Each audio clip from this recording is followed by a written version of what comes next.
Hello दोस्तों, study गिड education hub में आपका स्वागत है। मैं हूं गौरव सैनी और हम यूपीएससी ईपीएफओ 2023 की तैयारी कर रहे हैं एंड उसके अंदर एक मेजर सब्जेक्ट है इंडस्ट्रियल रिलेशन। तो डेली हम इंडस्ट्रियल रिलेशन के जो भी हम टॉपिक हैं उनके एमसीक्यू डिस्कस करते हैं। ठीक है, तो आइए फटाफट से स्टार्ट करते हैं। देखिए, इससे पहले वाली जो वीडियो थी इसके अंदर हमने डिस्कस कर लिया है इंटरनेशनल इंडस्ट्रियल रिलेशन एंड उसके अंदर हमारा जो टॉपिक था वो था आईएलओ के ऊपर जो भी इंपॉर्टेंट क्वेश्चन थे वो हमने सब डिस्कस कर लिए हैं। तो सिंपली आप डिस्क्रिप्शन बॉक्स में जाके या फिर प्लेलिस्ट मैंने बना रखी है उसके अंदर जाके चेक कीजिए, उसके अंदर आपको मिल जाएगी।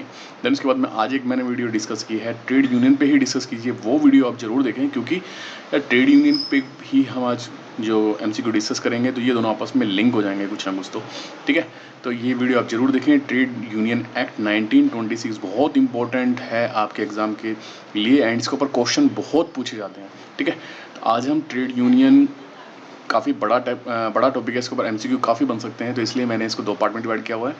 तो आज हम पहला पार्ट डिस्कस करेंगे। पहले पार्ट के अंदर जो भी हिस्ट्री से रिलेटेड जो भी क्वेश्चंस हैं वो हम डिस्कस करेंगे। भाई ट्रेड यूनियन की शुरुआत कैसे होती है, देन उसके बाद में क्या क्या उसके अंदर इंप्रूवमेंट्स होते हैं, तो ये सब चीज़ें हम आज डिस्कस करेंगे। देन उसके बाद में जो नेक्स्ट वीडियो होगी देन उसके अंदर हम क्या करेंगे, जो ट्रेड यूनियंस कितने तरह की होती है, उसके ऑब्जेक्टिव क्या है, उसके प्रिंसिपल्स क्या हैं, वो सब चीज़ें हम डिस्कस करेंगे। ये सिलेबस आपने देख लिया है। सिलेबस हमारा यूपीएससी एपीएफओ का इंडस्ट्रियल रिलेशन का ये है। लेबर लॉज डिफरेंट है, उसका सिलेबस में एक दिन मैं डिस्कस कर दूंगा।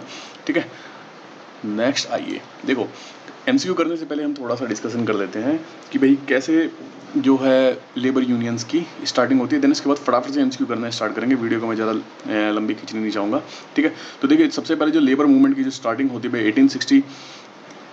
1860 से स्टार्टिंग होती है और जो कि भाई इंडिगो जो लगाते थे बंगाल में वहाँ पे जो अनरेस्ट पैदा हो जाता है क्योंकि उनकी वर्किंग कंडीशन वर्किंग जो आवर्स थे वो सही नहीं थे, तो उसकी वजह से एक अनरेस्ट हो जाता है। ठीक है, तो वहाँ से उसकी शुरुआत होती है। देन उसके बाद में 1875 के अंदर 1875 में सरोबजी सारपुर जी ने प्रोटेस्ट किया था कहाँ पे, बॉम्बे में, क्योंकि जो वर्कर्स थी उनकी जो वर्किंग कंडीशंस थी वो काफ़ी पुअर थी। ठीक है, देन उसके बाद में फर्स्ट फैक्ट्री कमीशन आता है 1875 में। देन फैक्ट्री एक्ट आता है 1881 में।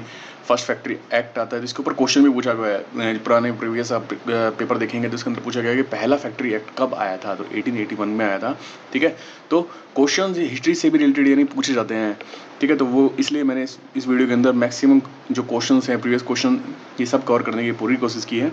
देन उसके बाद में हमारे भाई एन एम लोखंडे जी भी आ जाते हैं जो कि यानी कि एक बॉम्बे मिल हैंड एसोसिएशन की एस्टेब्लिश करते हैं। देन उसके बाद में उनकी एक लेबर मैगजीन भी आती है दीन बंधु। तो ये सब यानी कि डेवलपमेंट हिस्ट्री के अंदर स्टार्ट हो जाते हैं ट्रेड यूनियन के रिलेटेड। देन उसके बाद में वही 19 वर्ल्ड वार के, इसको क्या है, ट्रेड यूनियन को 3 फेज के अंदर डिवाइड किया हुआ है। सबसे पहले भाई वर्ल्ड वार फर्स्ट हुआ था जो 1914 से 1919, तो उससे पहले ट्रेड यूनियन। देन उसके बाद में दूसरा फेज, देन उसके बाद में पोस्ट इंडिपेंडेंस के बाद में क्या डेवलपमेंट हुए ट्रेड यूनियन में, तो एक तीसरा फेज। ठीक है, तो इस तरीके से उसको डिवाइड किया हुआ है। देन भैया 1918 के अंदर जो अहमदाबाद टेक्सटाइल लेबर एसोसिएशन की इस्टेब्लिशमेंट होती है भाई महात्मा गांधी जी के साथ मिलकर, यानी सी साराभाई एंड शंकरलाल बैंकर वो फाउंडेड करते हैं।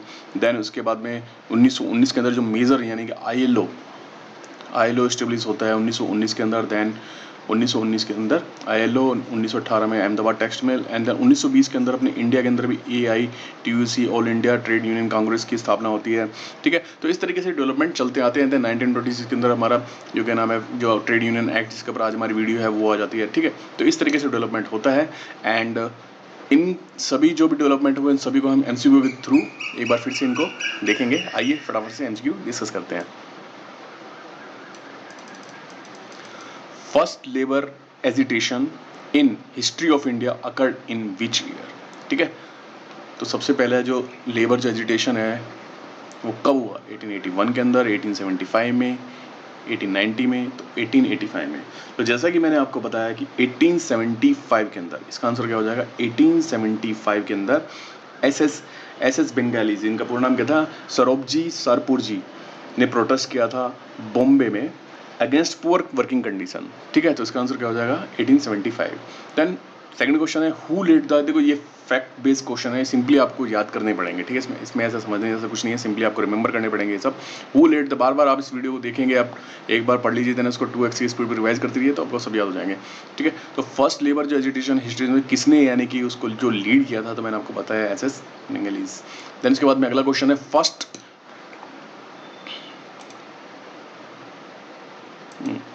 थर्ड क्वेश्चन है फर्स्ट फैक्ट्री कमीशन अपॉइंट कब हुआ था, ठीक है। तो फर्स्ट फैक्ट्री जो कमीशन है वो कब अपॉइंट हुआ था, 1875 में, ठीक है। कमीशन था जो कि फॉर्म हुआ था 1875 में। देन उसके बाद अगला क्वेश्चन है कि फैक्ट्री जो एक्ट है वो कब आया था, तो ये यानी प्रीवियस पेपर के अंदर पर क्वेश्चन पूछा हुआ है कि फर्स्ट फैक्ट्री एक्ट कब आया था, ठीक है।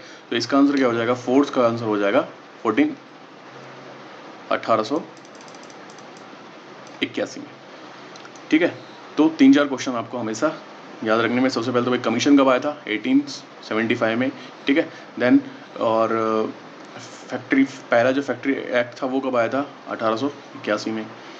देन उसके बाद में what are the limitation of the first factory act, भाई आ तो गया था लेकिन इसकी क्या लिमिटेशंस थी, भाई इसने जो वर्किंग जो वुमेन्स की जो कंडीशन थी वो डिस्कस की थी क्या, चाइल्ड लेबर से रिलेटेड जो बातें थी वो सब डिस्कस की थी, या फिर both A and B, none of the above. तो इसके अंदर लिमिटेशन यही थी कि इन्होंने क्या है, इन दोनों को इतना यानी कि इस फर्स्ट फैक्ट्री जो एक्ट आया था उसके अंदर ज़्यादा वो नहीं दिया था, इंपॉर्टेंट नहीं दी थी, तो इसके अंदर यही कमी थी, सी आंसर हो जाएगा इसका।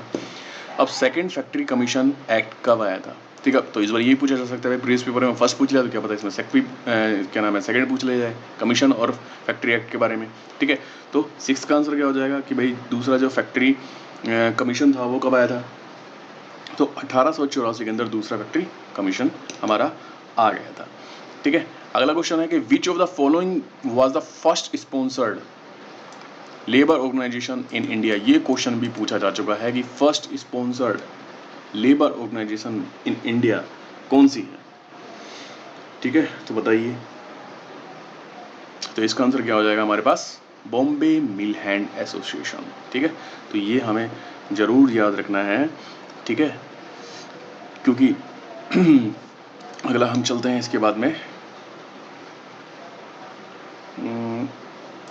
8th question, who of the following, भाई किसने इसकी स्थापना की थी, किसने यानी इसको फॉर्म किया था, तो इसका आंसर क्या हो जाएगा, NM लोखंडे साहब, NM लोखंडे जी ने इसका स्थापना की थी, ठीक है। तो आपको याद रखना है भाई सबसे पहली जो स्पॉन्सर्ड लेबर ऑर्गेनाइजेशन थी वो कब आई थी सबसे पहले तो, और कौन सी थी, Bombay mill association, and then किसने इसकी स्थापना की थी, NM लोखंडे जी ने इसकी स्थापना की थी, ठीक है, 1890 में, 1890 में। देखो ये मैं अगला क्वेश्चन ये है 9th क्वेश्चन 1890 में, ठीक है। तो 3 क्वेश्चन के अंदर कवर हो गए भाई, सबसे पहले तो किसने की थी, NM लोखंडे जी ने, देन कब हुई 1890 में, देन उसके बाद में और क्या नाम था उसका, तो बॉम्बे मिल हैंड्स एसोसिएशन, ठीक है।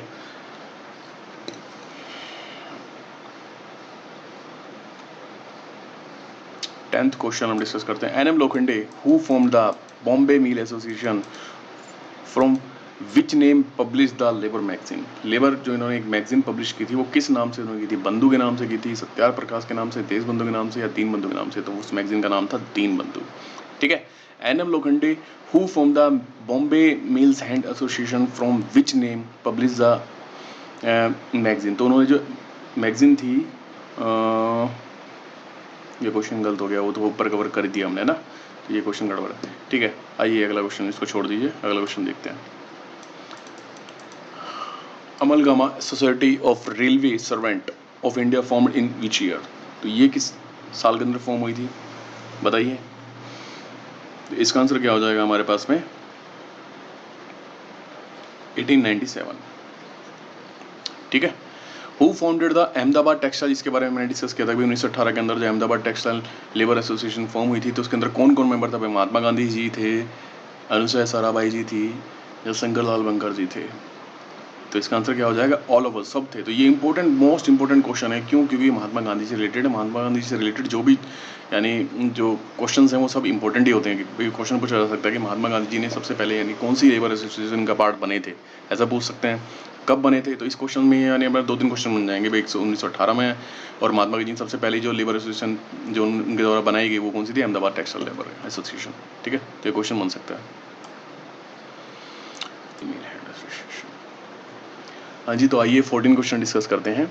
Who of the following form the first organized trade union in India? तो सबसे पहला ऑप्शन है एस एस बंगाली, जिन्होंने सबसे पहला जो एजिटेशन हुआ था ट्रेड यूनियन को लेकर वो लीड किया था। एन एम लखनवी जी, जिन्होंने बॉम्बे मिल हैंड एसोसिएशन की स्थापना की थी, जिनकी यानी कि एक मैगजीन भी है देशबंधु, ठीक है। और 1890 में इन्होंने जो यूनियन जो क्या नाम है बॉम्बे मिल हैंड एसोसिएशन की स्थापना की थी। दैन उसके बाद में एन एम जोशी जी हैं एंड बीपी वाड़े। तो इसका आंसर क्या हो जाएगा? फर्स्ट ऑर्गेनाइज्ड ट्रेड यूनियन की इन्होंने फॉर्म की थी बीपी वाड़े जी ने, ठीक है। Which of the following trade union is the first organized trade union in India? जो इन्होंने बीपी वाड़े जी ने जो ट्रेड यूनियन जो फॉर्म की उसका नाम क्या था? उसका नाम था मद्रास लेबर यूनियन। ये किन्होंने फॉर्म की थी? 1890 में फॉर्म की थी एनएम लोखंडी जी ने, ठीक है। आइए अगला क्वेश्चन डिस्कस करते हैं। इंटरनेशनल, देखो इसके ऊपर तो हमने पिछली हमारी जो लास्ट वीडियो थी उसके अंदर भी हमने डिस्कस किया है कि इंटरनेशनल लेबर ऑर्गेनाइजेशन कब स्टेब्लिश हुआ था, सबको आता होगा यार, सिंपल 11 अप्रैल 1919 को, ठीक है। एंड कौन सी इंटरनेशनल ट्रीटी के थ्रू इसको स्टेब्लिश किया जाता है? कौन सी इंटरनेशनल लेबर जो क्या नाम है इंटरनेशनल ट्रीटी है? वो है ट्रीटी ऑफ वर्साई, ठीक है। जो बच्चे यानी सेकंड वीडियो देख रहे हैं तो कृपया सबसे पहले आगे पहली वीडियो आप देखिए। आईएलओ को लेकर मैंने कम से कम उसके अंदर 25 क्वेश्चन डिस्कस, 25 में नहीं यार 30 क्वेश्चन डिस्कस किए होंगे। आईएलओ के ऊपर क्या क्या बन सकते हैं, कौन कौन से ऑर्गेनाइजेशन है। प्लीज़ जो प्लेलिस्ट के अंदर आप वीडियो चेक कीजिए एंड उसके ऊपर उस वीडियो को जरूर देखें, क्योंकि वो भी बहुत इंपॉर्टेंट वीडियो है। उसमें पक्का आपको 1-2 क्वेश्चन जरूर एग्जाम में दिखाई देंगे, ठीक है। अगला क्वेश्चन है all India trade union Congress कब फॉर्म होता है? तो ये हमने अभी डिस्कस किया ही था। ये कब फॉर्म होता है? 1920 में, ठीक है। 1918 में क्या फॉर्म होता है? अहमदाबाद टेक्सटाइल मिल, ठीक है। आगे चलते हैं। नेक्स्ट है who founded the Ahmedabad textile labour association in 1918? यहाँ पे अहमदाबाद टेक्सटाइल एसोसिएशन नहीं आएगी, यहाँ पे आएगा AITUC, all India trade union Congress, ठीक है, 1920 में, ठीक है। ऑप्शन तो ये तो सही है लेकिन ये सब गड़बड़ है, ठीक है। तो आइए इसके अंदर कौन कौन था? लाला लाजपत राय जी थे, जोसेफ बप्टिस्टा थे, या एनएम जोशी जी थे, दिवन चमनलाल जी थे। तो इसका आंसर क्या हो जाएगा? ऑल ऑफ द वो, सब थे उसमें शामिल, ठीक है। और AITUC के जो सबसे पहले जो प्रेसिडेंट थे वो कौन थे? एनएम जोशी जी थे क्या? लाला लाजपत राय जी थे, महात्मा गांधी थे, या फिर जोसेफ बप्टिस्टा? तो आंसर क्या हो जाएगा इसका? पहले प्रेसिडेंट थे लाला लाजपत राय जी थी, ठीक है। ये जब स्थापना ही हुई, एस्टेब्लिश हुई, तो उसमें मेंबर थे। महात्मा गांधी जी ने अहमदाबाद टेक्सटाइल मिल्स के अंदर थे, ठीक है। Who was the father of trade union movement in India? ठीक है, कौन किन्होंने यानी कि जो father of trade union movement किसको कहा जाता है? एनएम जोशी जी को कहा जाता है, ठीक है। इसके अंदर हम ये फैक्ट याद रखेंगे। आगे चलते हैं। ट्रेड यूनियन एक्ट भाई, जिसके ऊपर आज हमारी वीडियो आई है, ट्रेड यूनियन एक्ट सबसे पहला जो पास कब हुआ था? 1926 में, ठीक है। इसके अंदर यानी कि सब बातें बताई गई थी कि भाई इसके अंदर यानी अगर आपको कोई ट्रेड यूनियन एस्टेब्लिश करनी चाहिए तो मिनिमम यानी कि 7 मेंबर्स आप ट्रेड यूनियन फॉर्म कर सकते हैं। मेंबर की जो एज है वो कितनी होनी चाहिए? 15 मेंबर्स, 50 ईयर तो उसकी एज होनी चाहिए। ऑफिस पीरियड के अंदर ऑडिटर नहीं होना चाहिए, उसकी एज 18 होनी चाहिए। तो ये सब बातें हमने उसके अंदर डिस्कस की हैं कि कैसे आप रजिस्ट्रेशन कर सकते हैं, कैसे आपका रजिस्ट्रेशन कैंसिल हो सकती है, कैसे बहुत सारी जो ट्रेड यूनियंस 1, 2 या 2 से अधिक जो ट्रेड यूनियंस है वो कैसे मिल सकती हैं या डिसॉल्व कैसे हो सकती हैं, वो सारी टर्म्स एंड कंडीशन इसके अंदर लिखी हुई है। तो इस वीडियो को आप जरूर जाके देखिए, 1926 ट्रेड यूनियन, ये बहुत इंपॉर्टेंट वीडियो है। एंड इसके अंदर मैंने कम से कम 25 क्वेश्चन डिस्कस किए हैं और वो बहुत इंपॉर्टेंट क्वेश्चन हैं, ठीक है। उनमें प्रीवियस क्वेश्चन भी आए हुए हैं। Which of the following act authorize the government to appoint consolation officer to settle dispute? तो ये भी बहुत इंपॉर्टेंट क्वेश्चन है, प्रीवियस क्वेश्चन में से मैंने लिया हुआ ये क्वेश्चन, ये ठीक है। बताओ तो कौन से? तो ये सी आंसर हो जाएगा, trade dispute amendment act 1938। Who of the following preside over the 10th session of the Indian National Trade Union Congress in Nagpur? तो नागपुर के अंदर 10th session of Indian national trade union होता है, क्योंकि वहाँ पे कुछ अनरेस्ट था कुछ बातों को लेके वर्कर्स में। तो वहाँ पे एक सेशन होता है, 10th सेशन होता है। तो उसका जो प्रिजाइड वो किसने किया था? वो पंडित जवाहरलाल नेहरू जी ने किया था, ठीक है। 24 क्वेश्चन हम डिस्कस कर लें। 24 question, who led the Indian trade union labour federation? ठीक है, तो एनएम जोशी जी, तो भाई इसके अंदर एनएम जोशी जी हमारे कौन थे? एनएम जोशी जी हमारे father of trade union movement. Lala Lajpat Rai ji AITUC के प्रेसिडेंट, एंड इन्होंने ही यानी 1920 के अंदर जब उसकी स्टैब्लिश किया था तो उसके अंदर मेंबर थे। पंडित जवाहरलाल नेहरू जी हमारे यानी कि जो अभी हमने पिछला क्वेश्चन देखा, नागपुर में जो 10th सेशन हुआ था उसके अंदर प्रेसिडेंट थे। एम.एन. रॉय इसका आंसर है, who lead the Indian trade union federation. M N. Roy ji ने लीड किया था। तो पहले पार्ट के अंदर हम खाली 25 क्वेश्चन ही डिस्कस करेंगे। आज हमने हिस्ट्री, जो ट्रेड यूनियन की जो हिस्ट्री है, जो कि प्री इंडिपेंडेंस तक मैंने लिया है, देन पोस्ट इंडिपेंडेंस के हैं लगभग 10 क्वेश्चन बनेंगे। देन उसके बाद में लगभग हम 20 से 25 क्वेश्चन और बनेंगे ट्रेड यूनियन पे, तो उन सभी को हम डिस्कस करेंगे, कितने तरह की ट्रेड यूनियन होती है, क्या ऑब्जेक्टिव है उनके, ठीक है, ये सब चीज़ें हम डिस्कस करेंगे अगले पार्ट के अंदर। तो वीडियो को यार आप ज़्यादा से ज़्यादा शेयर कीजिए। एक तो व्यू बिल्कुल भी नहीं आ रहे हैं, मोटिवेशन बड़े मुश्किल से खोद के निकालना पड़ रहा है, ठीक है, एंड क्वेश्चन बनाने के अंदर बहुत मेहनत लगती है, ठीक है। तो वीडियो को ज़्यादा से ज़्यादा शेयर करें, लाइक करें, कमेंट करें वीडियो आपको कैसी लग रही है एंड क्या प्रॉब्लम्स है कि व्यूअर्स नहीं आ रहे हैं अपने पास, ठीक है। अपने डिस्क्रिप्शन बॉक्स के अंदर मैंने टेलीग्राम का लिंक दिया हुआ है, टेलीग्राम चैनल ज्वाइन करें, वहाँ पे पीडीएफ्स पड़ी हुई हैं, इस लेक्चर की मिल जाएगी और थ्योरी से रिलेटेड भी पीडीएफ्स आपको वहाँ पे मिल जाएगी। तो industrial relation and labour law को लेकर आपको कोई प्रॉब्लम नहीं आएगी, सब कंटेंट आपको टेलीग्राम चैनल मिल जाएगा एंड और जो डिस्कशन जो पार्ट है वो हमारा यूट्यूब पे आपको मिल जाएगा। ओके दोस्तों, bye bye, like share and subscribe my channel study गिडा। थैंक यू दोस्तों।